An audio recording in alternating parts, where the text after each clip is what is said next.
चर्चा करने वाले हैं। जी, भारतीय संसद अनुच्छेद 79 से लेकर 104 तक। ये अनुच्छेद परीक्षाओं के लिए बहुत महत्वपूर्ण माने जाते हैं। बिल्कुल, यहाँ से सीधे प्रश्न बनते हैं, या तो अनुच्छेद से या फिर उसकी व्याख्या से। तो आज की चर्चा में हर बिंदु पर ध्यान देना जरूरी है। लापरवाही की कोई गुंजाइश नहीं है। तो चलिए शुरू करते हैं। सबसे पहले अनुच्छेद 79 जो संसद के गठन की बात करता है। जब हम संसद कहते हैं तो आमतौर पर लोकसभा और राज्यसभा ही दिमाग में आता है। यहीं पर पहली गलती होती है। ध्यान से सुनिए। अनुच्छेद 79 के अनुसार संसद 3 अंगों से मिलकर बनती है। ये प्रश्न सीधे पूछा जाता है। 3 अंग? हाँ, 3। पहला राष्ट्रपति, दूसरा राज्यसभा यानी उच्च सदन, और तीसरा लोकसभा यानी निम्न सदन। अच्छा, तो राष्ट्रपति भी संसद का हिस्सा है, भले ही वो किसी सदन में नहीं बैठ। बिल्कुल, वो एक अभिन्न अंग है। और ये संसदीय प्रणाली हमने ब्रिटेन के संविधान से ली है। ये एक स्टैटिक फैक्ट है, इसे नोट कर लीजिए। तो परीक्षा दृष्टि से सबसे महत्वपूर्ण बात क्या हुई यहाँ पे? सबसे महत्वपूर्ण बात, राष्ट्रपति संसद के किसी सदन में नहीं बैठते, लेकिन वो संसद का अभिन्न अंग है। इसे याद रखने का एक तरीका है, अगर संसद एक शरीर है तो राष्ट्रपति सिर है और 2 सदन उसके 2 हाथ। इस तरह से याद रहेगा। ये बहुत स्पष्ट हो गया। अब इन तीनों के अनुच्छेदों को क्रम में याद रखने में अक्सर कंफ्यूजन होता है। उसके लिए एक बहुत ही सरल ट्रिक है, और ये स्लाइड परीक्षा के लिए अत्यंत महत्वपूर्ण है। क्या है वो ट्रिक? शब्द है सरल, SARAL। सरल। हाँ, स से संसद अनुच्छेद 79, र से राज्यसभा अनुच्छेद 80 और ल से लोकसभा अनुच्छेद 81। 79, 80, 81 ये तो काफी आसान हो गया। ये क्रम भूलना नहीं है। मिलान करो वाले प्रश्नों के लिए ये सबसे महत्वपूर्ण है। PYQ में कई बार आ चुका है, इसे रट लीजिए। ठीक है, तो सरल के इसी क्रम में आगे बढ़ते हैं। अनुच्छेद 80 राज्यसभा की संरचना। अब हम राज्यसभा पर हैं। बाईं ओर देखिए, अधिकतम सदस्य संख्या 250 हो सकती है। ये अधिकतम सीमा है। और वर्तमान में कितनी है? वर्तमान में सदस्य संख्या 245 है। ये दोनों ही आंकड़े परीक्षा में पूछे जाते हैं।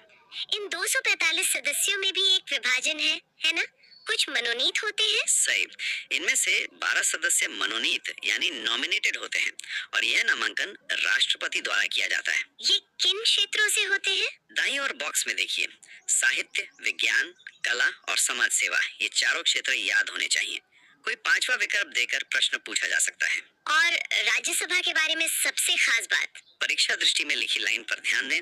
राज्यसभा एक स्थायी सदन है, परमानेंट हाउस है। इसे कभी भंग नहीं किया जा सकता। ये लाइन बहुत बहुत महत्वपूर्ण है। इसीलिए इसे शिक्षितों का सदन भी कह सकते हैं, क्योंकि इसमें विशेषज्ञ होते हैं। हाँ, ये याद रखने का एक अच्छा तरीका है।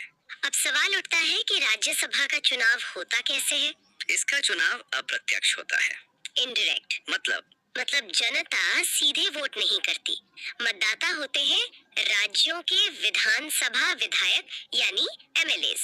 अच्छा, तो हम विधायक चुनते हैं और वो विधायक राज्यसभा के सांसद को चुनते हैं। बिल्कुल, यही क्रम है। अब नक्शे पर ध्यान दें। सबसे ज्यादा सीटें किस राज्य में हैं? उत्तर प्रदेश में 31 सीटें। सही। यह प्रश्न बार बार पूछा गया है।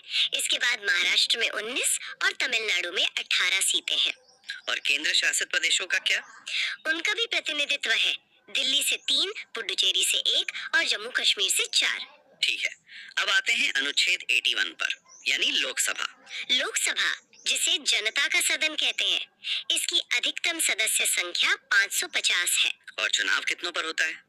वर्तमान में चुनाव 541 सीटों पर होता है। इनमें से 524 राज्यों से और 19 केंद्र शासित प्रदेशों से आते हैं। यहाँ एक बहुत महत्वपूर्ण बदलाव भी हुआ है एंग्लो इंडियन सदस्यों के बारे में। हाँ, ये बहुत जरूरी है। पहले राष्ट्रपति 2 एंग्लो इंडियन सदस्यों को मनोनीत कर सकते थे, लेकिन अब ये प्रावधान हटा दिया गया है 104वें संशोधन द्वारा। ये संशोधन याद रखना है। और लोकसभा के लिए परीक्षा दृष्टि से सबसे जरूरी तथ्य, इसे निम्न सदन या जनता का सदन कहा जाता है, और सर्वाधिक सीटें फिर से उत्तर प्रदेश के पास हैं, 80। ये तथ्य रटने योग्य है। इसे याद रखना आसान है। लोक मतलब लोग, यानी लोगों द्वारा सीधे चुने गए। बिल्कुल। अब एक तकनीकी लेकिन महत्वपूर्ण अनुच्छेद पर आते हैं। अनुच्छेद 82, जनगणना और परिसीमन। परिसीमन मतलब सीटों का निर्धारण। हाँ, और यहाँ ध्यान देने वाली बात यह है कि लोकसभा की सीटों का आधार वर्ष 1971 की जनगणना है। 1971, आज से 50 साल से भी ज्यादा पहले की। जी, और ये व्यवस्था 2026 तक ऐसी ही रहेगी, मतलब सीटें नहीं बढ़ेंगी। ऐसा क्यों किया गया? इसका उद्देश्य था जनसंख्या नियंत्रण को बढ़ावा देना। जिन राज्यों ने जनसंख्या नियंत्रण पर अच्छा काम किया, उन्हें कम सीटों के रूप में सजा न मिले। इसे 84th संशोधन 2001 द्वारा फ्रीज किया गया था। ये संशोधन वर्ष के साथ याद रखना है।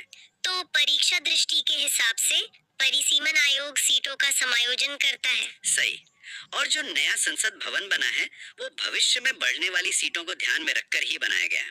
तो याद रखने का तरीका 1971 का डेटा 2026 तक लॉक है। बिल्कुल। अब आते हैं अनुच्छेद 83 पर, सदनों की अवधि। यहाँ दोनों सदनों की तुलना जरूरी है। हाँ, लोकसभा का कार्यकाल 5 वर्ष का होता है। ये एक अस्थायी सदन है, इसे भंग किया जा सकता है। और राज्यसभा? राज्यसभा एक स्थायी सदन है, ये कभी भंग नहीं होती।